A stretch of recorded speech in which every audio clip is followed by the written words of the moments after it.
परिवार पहचान पत्र हमारी बहुत एक महत्वाकांक्षी योजना है जो हरियाणा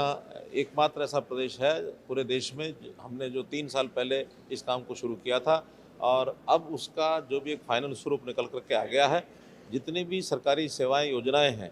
प्राय प्राय 500 से ऊपर ऐसी योजनाएं और सेवाएं जो परिवार पहचान पत्र के साथ जुड़ करके ही मिलती हैं। हरियाणा का जो नागरिक है वो इससे लाभान्वित हुआ है, चाहे उसमें राशन कार्ड हो, चाहे उसमें ओल्ड एज पेंशन हो, चाहे उसमें आयुष्मान भारत हो अथवा चिरायु योजना हो, अथवा कोई किसी को फ़र्द लेनी है, किसी को कास्ट सर्टिफिकेट लेना है, किसी को इनकम सर्टिफिकेट लेना है। हर प्रकार की सेवाएं अब इसके माध्यम से मिलती हैं। जो लोगों को चक्कर काटने पड़ते थे सरकारी कार्यालयों के या अधिकारियों के, वो बहुत कम हो गए, मिनिमम हो गए हैं। अभी भी छोटी मोटी जो कठिनाइयाँ बची हैं उसको अब सॉल्व करने के लिए काफ़ी चर्चाएं हमारी आज भी हुई हैं। बहुत जल्दी उन चीज़ों को हम ठीक करेंगे। आज परिवार पहचान पत्र जो अथॉरिटी है इसकी एक मीटिंग वर्ष में करनी होती है, तो आज एक वार्षिक मीटिंग उस अथॉरिटी की थी और इसके अंदर जो कठिनाइयाँ उसके ऊपर विचार किया गया है।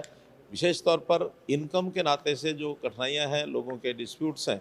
क्योंकि जो पहले से सेल्फ डिक्लेयर्ड इनकम है उसको बाद में वेरीफाई किया जाता है। लोकल कमेटी वेरीफाई करती है, सेक्टर कमेटी वेरीफाई करती है, जोनल कमेटी उसके ऊपर रिकमेंड करती है उसको, और बाद में उसको फाइनल माना जाता है कि ये चीज़ वहाँ से रिकमेंड होकर के आई है वेरीफाई करने के बाद। और उसमें कुछ लोगों ने अपनी इनकम जो कम दिखाई है, वेरीफाई करने के बाद उनकी ज़्यादा मिली है, तो निश्चित रूप से उसको ठीक किया गया है। और फिर जो उनकी शिकायतें ग्रीवेंसेस होती हैं, उन ग्रीवेंसेस को भी सेक्टर कमेटी में शिकायत देता है व्यक्ति और अल्टीमेटली एडीसी लेवल के ऊपर उसको फाइनल किया जाता है। अभी एडीसीज़ को एक पावर हमने ओवरराइडिंग पावर दी है कि किसी प्रकार की भी सर्वे के बाद या कोई डॉक्यूमेंटल डाटा अपडेशन का जो सिस्टम है उसके बाद एडीसी को फिर भी लगता है, कोई कंप्लेनेंट वहाँ पहुँचता है कि मेरा तो इन सब बावजूद इनकम कम है, तो वो अपने सिस्टम से वेरीफाई करा करके फाइनली हर प्रकार की उस इनकम का जो वेरिफिकेशन है उसके ऊपर ओवरराइडिंग पावर एडीसी को दी गई है। एडीसी फिर भी उसको कम करना चाहे तो करके उसको अपलोड कर सकता है। इस प्रकार की जो शिकायतें हैं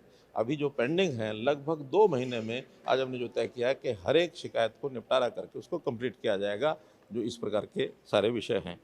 ग्रीवेंसेस इस नाते से जो लोग इस प्रकार के किसी प्रकार के ग्रीवेंस अपने परिवार पहचान पत्र को ठीक कराने के लिए, मानो कोई एड्रेस गलत है, टेलीफोन नंबर गलत है, कहीं नाम की गलती है, कुछ और है, ये ग्रीवेंसेस भी अभी तक 8,64,000 ग्रीवेंसेस आई थी, जिसमें से 8,18,000 ये ठीक कर दी गई हैं और बाकी जो बची हैं लगभग 46,000 इनको भी अगले इस 2 महीने में इसको भी ठीक कर दिया जाएगा, ताकि कोई ग्रीवेंस किसी को इस प्रकार की न रहे। फिर भी एक रेगुलर सिस्टम, कोई भी अपडेशन है, कोई चीज़ उसमें कम ज़्यादा करनी है, उसको रेगुलर तरीके से एडीसी की अध्यक्षता में वो सब कमेटियाँ लगातार इसको करती रहेंगी। सेटिस्फेक्शन ग्राहक की है कि नहीं, यानी कस्टमर कहूँगा जो कंप्लेनेंट है उसकी ग्रीवेंस की सेटिस्फेक्शन हुई है कि नहीं हुई है, इसके लिए कॉल सेंटर भी बनाने के लिए मैंने कहा है कि कॉल सेंटर बनाया जाए, ताकि कोई भी कंप्लेंट करता है उसकी ग्रीवेंस को रिजॉल्व करने के लिए डिपार्टमेंट तो करता है, लेकिन उसकी सेटिस्फेक्शन है कि नहीं है उसको भी शुरू कर दिया जाएगा। और हर एक जो ग्रीवेंस